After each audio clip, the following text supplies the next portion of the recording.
super clean. I have had a bit of a nightmare with it.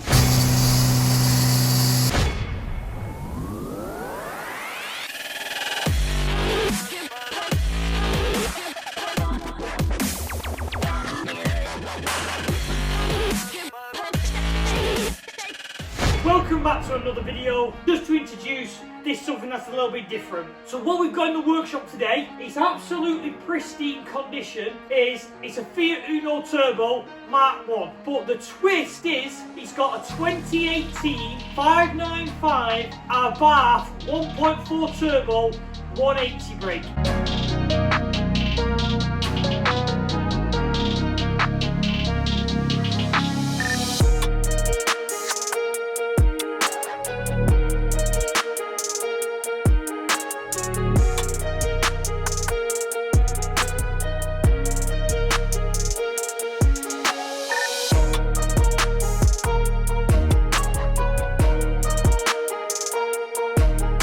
I have a bit of a soft spot for these because the first turbo car I ever drove was one of these, and it left a lasting impression for a long time because it was so fast back in the day.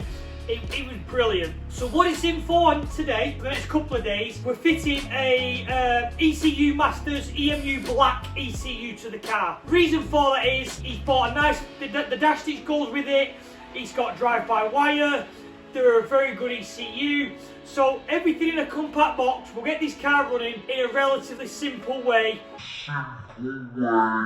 Rather than trying to integrate the Uno Turbo into the Abarth ECU. So let's crack on, let's get this wiring done. I won't go into much detail on the wiring, but I will give a quick guided tour of the car, and then fingers crossed, by the end of this video, we'll have this engine running and it can go back to the customer to be finished, and then we can film it on the road, do a bit of driving, because as I've said, got a real soft spot for an Uno Turbo.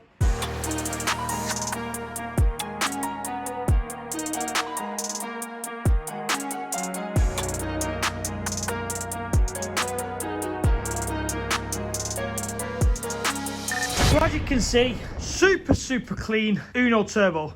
These wheels are temporary. He's got what, like the Delta ones on the rear, which suit this car down to the ground. He's got the 595 Abarth engine in, uprated turbo, some other little trick bits, and so it should do 230, 240 horsepower. Fingers crossed. As I've said, we're on with all the wiring, the EMU Black. I've got auto data on the laptop so I can look at the wiring diagrams. We've already destroyed loads of pieces of loom.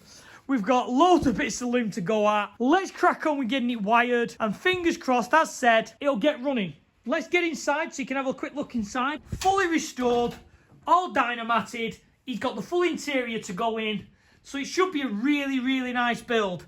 And as I've said, these wheels suit this car down to the ground. So, gonna crack on with wiring, gonna crack on and get this finished off because the customer's on a bit of a time scale. And to be fair, I should have had a full day on it yesterday, but I ended up feeling a bit rough, so I left it. So, we're cracking on, we're getting it wired, we're getting it running. One eternity later. We're coming to the end now. A lot of the wiring's done. I think I'm 99.9% done on the wiring. I have got to swap a pin on the ECU because I've got that the wrong way around, but nothing major, 2 seconds of a job. As you can see, very neat, very tidy.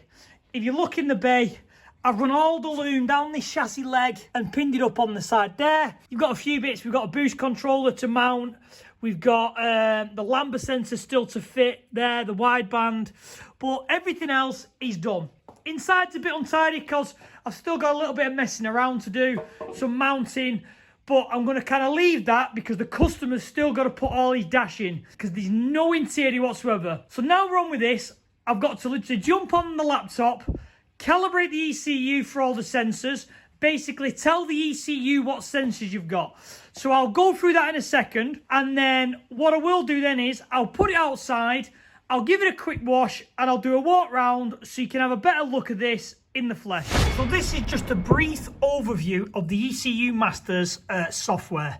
That doesn't mean I'm mapping the ECU because I'm not. But when it comes to like calibrating, what that means basically is, in essence, if you look at this diagram, we've got an analog input 3. So I've put the wire for the the drive-by-wire throttle body, the wire it needs for the POS IMV sensor input.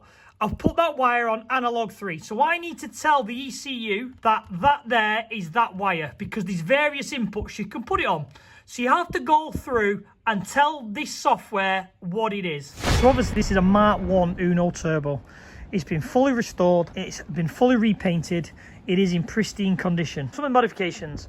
The Lancia Delta bonnet I think looks absolutely stunning on this thing. It really suits it, and I think when you have all the grille on, it's going to look absolutely mega from the front. Down the side, usual Uno Turbo spec. The interior stripped out, still that's to be done. These are only temporary wheels. These are the wheels that are going on, and obviously I think they're absolutely perfect for this car. Like I say, I've got a real soft spot for an Uno Turbo. Other than that, it's going to be completely standard. The guy who owns this car is an Uno Turbo fanatic. So not only does he own this one, he also owns another Mark 1 in white, which again is in pristine condition. So once this one's done, he said literally we can do another video where we compare this one with the white Mark 1. So standard versus the uprated engine modified one. That's going to be dead interesting for the old school fans. So just to go into details of what we've had to do, we've had to basically mount a custom gear selector. That's been all adapted to fit under the car. Then the Fiat 500 throttle pedal setup's been there. Obviously this wiring is kind of nothing to do with me. This is the original dash loom. My job's been just to wire the ECU in. So as I said previously, this is a 2018 595 Abarth engine, the 180 horsepower one. Hybrid turbo, bigger injectors. The customer's hoping for about 270, 280 horsepower, and I remember having one of these at around 200 horsepower, and it was frighteningly fast then. So this is going to be super interesting. So obviously it's been to me, as I've discussed, to put the ECU masters on. The reason why I went for ECU masters is it has all the optional extras, all the fancy toys, plus it controls drive-by-wire quite, very, very well. As again, without going into much detail, I have had a bit of a nightmare with it. I would say more with customer service from the main supplier, but the community, as I said previously, is fantastic. Can't thank the ECU Masters community enough. A gentleman from Germany again has been on, looked over the map, found the fault on the settings, and now the car runs, starts, drives, the full works. So it can now be driven onto the trailer and off for mapping. So the Uno is done, dusted, got it running. We got on its wheels, we've done a few odds and ends in there, done a bit more fab work, but we're over at RX-7 and RX-8 and Rotary Heaven. We're over to see Pip. He's going to get the base calibration set up. We're going to see if we can get it mapped.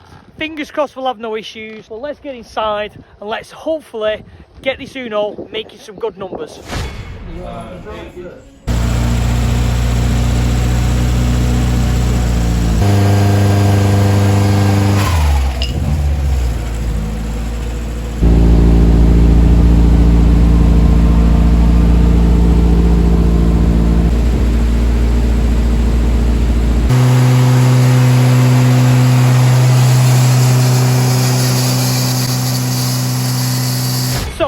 Unfortunately, we've had to abandon it. What we can see is whoever's fabbed up the radiator on the car hasn't put in, basically there's two end tanks on the radiator, and the feeds on this one is there's one at the top, one at the bottom, both on the same side.